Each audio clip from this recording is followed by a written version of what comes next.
Hello po mga kababayan, ngayong araw po na to ay balikan po natin itong matapos po kasi na maputol sa Kamara ang talakayan tungkol po dito sa budget para sa Office of the Vice President dito po sa kanyang confidential at intelligence fund. Abay, nagkaroon po mga kababayan ko ng rally sa labas ng Kongreso, ayan, sa pangunguna po ni Kabataan Party List Representative Manuel.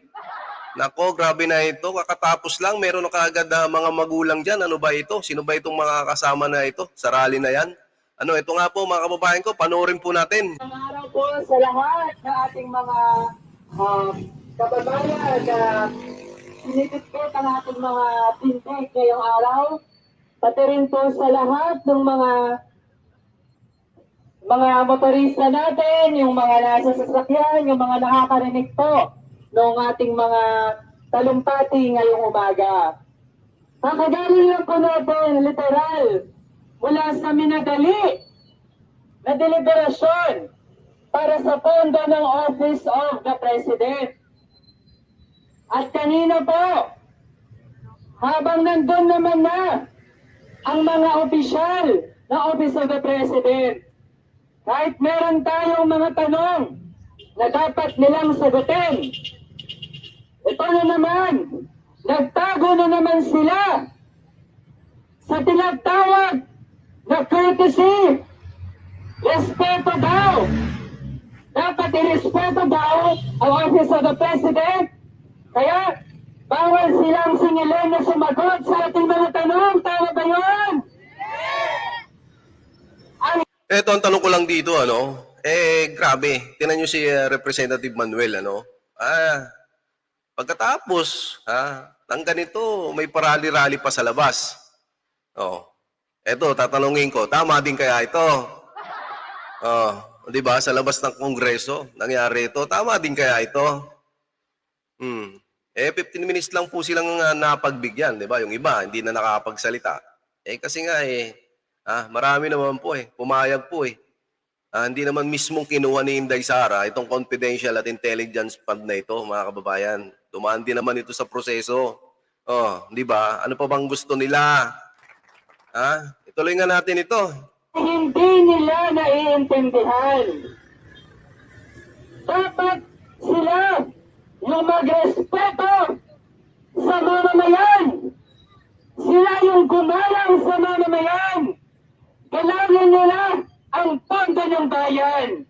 Dahil ang hinahawakan nila, ang pinag-uusapan sa loob ng Kongreso, hindi nila pondo yan. Pera natin yan. Pera yan ng mamamayan. Kahit yung mga walang bahay, kahit yung mga pulubi, nabibili ng candy, nagbabayad yan ng buwis.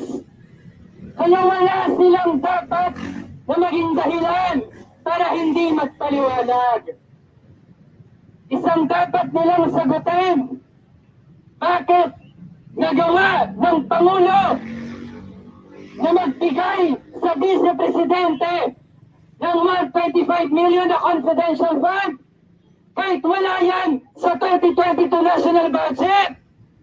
Paano nangyari na yung Presidente mismo nilalabag yung batas para bigyan ng secret funds yung kanyang Vice-Presidente?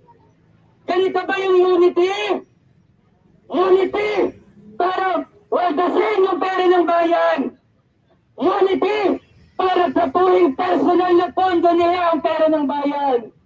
Mantakin nyo mga kasama, ang Vice-Presidente meron isang batalyon ng security. Nasaan yung kera ng Vice-Presidente?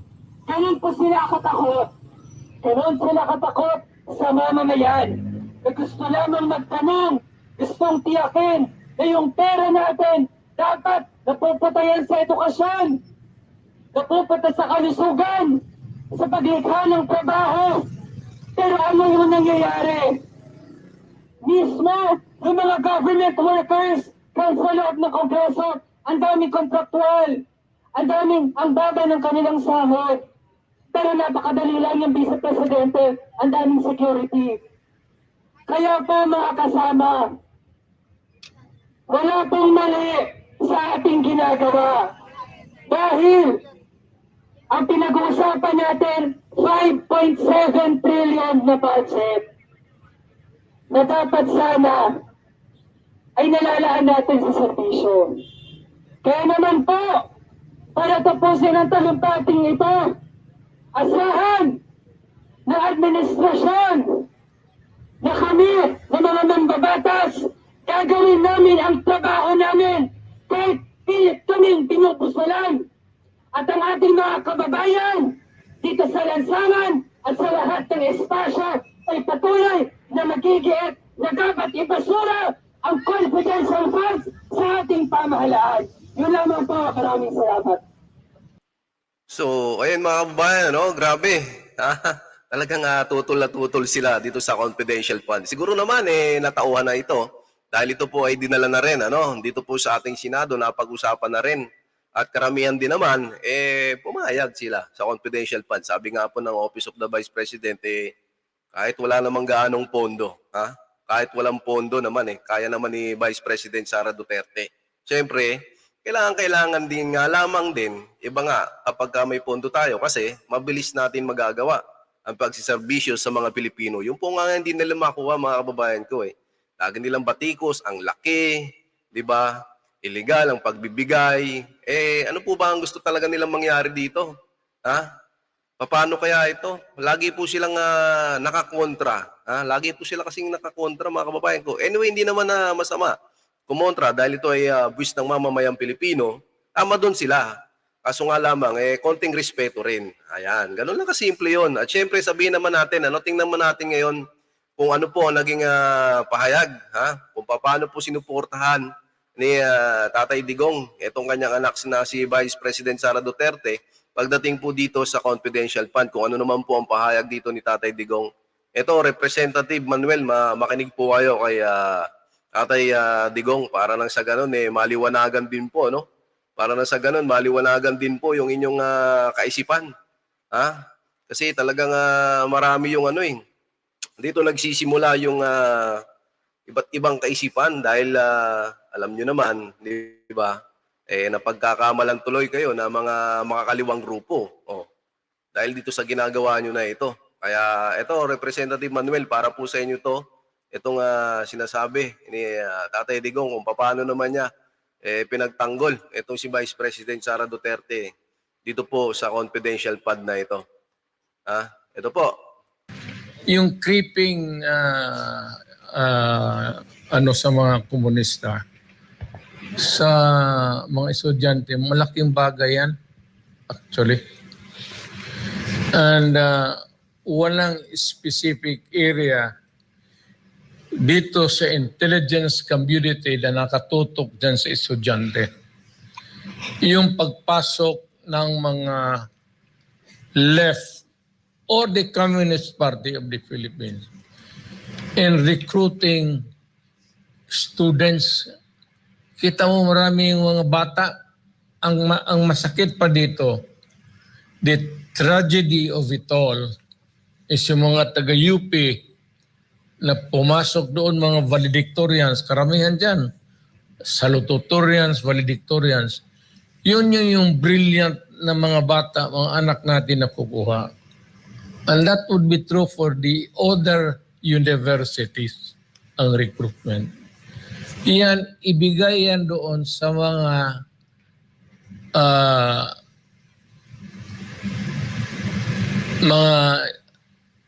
principal o superintendent or whatever, natitignan nila saan yung recruitment banda. The confidential funds ng Office of the Vice President at ng Department of Education.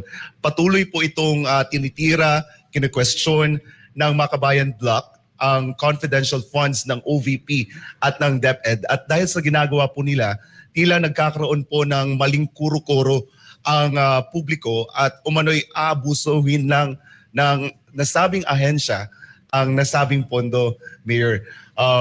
My question po, your thoughts on the na aabusuhin lang ng DepEd at ng OVP yung nasabing pondo? At second question, Mayor, gaano po ba kahalaga ang confidential funds at ano po ba talaga ang layunin nito?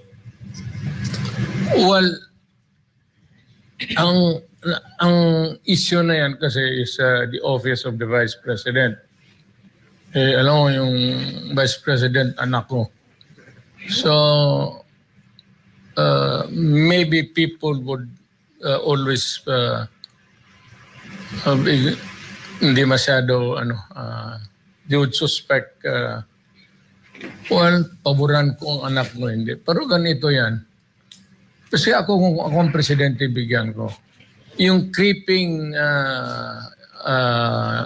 sa mga komunista, sa mga estudyante, malaking bagay yan, actually. And walang specific area dito sa intelligence community na nakatutok dyan sa estudyante. Yung pagpasok ng mga left or the Communist Party of the Philippines in recruiting students. Kita mo marami yung mga bata. Ang masakit pa dito, the tragedy of it all is yung mga taga-UP na pumasok doon, mga valedictorians, karamihan dyan, salutatorians, valedictorians. Yun yung brilliant na mga bata, mga anak natin na kukuha. And that would be true for the other universities, ang recruitment. Iyan, ibigay yan doon sa mga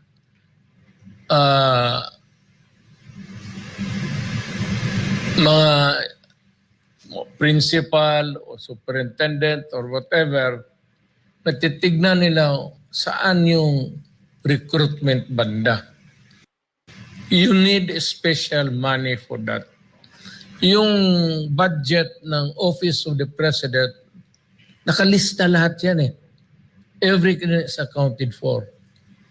But the Office of the Vice President is not given the police power. But insofar as the interest of the young people is concerned, if it is really the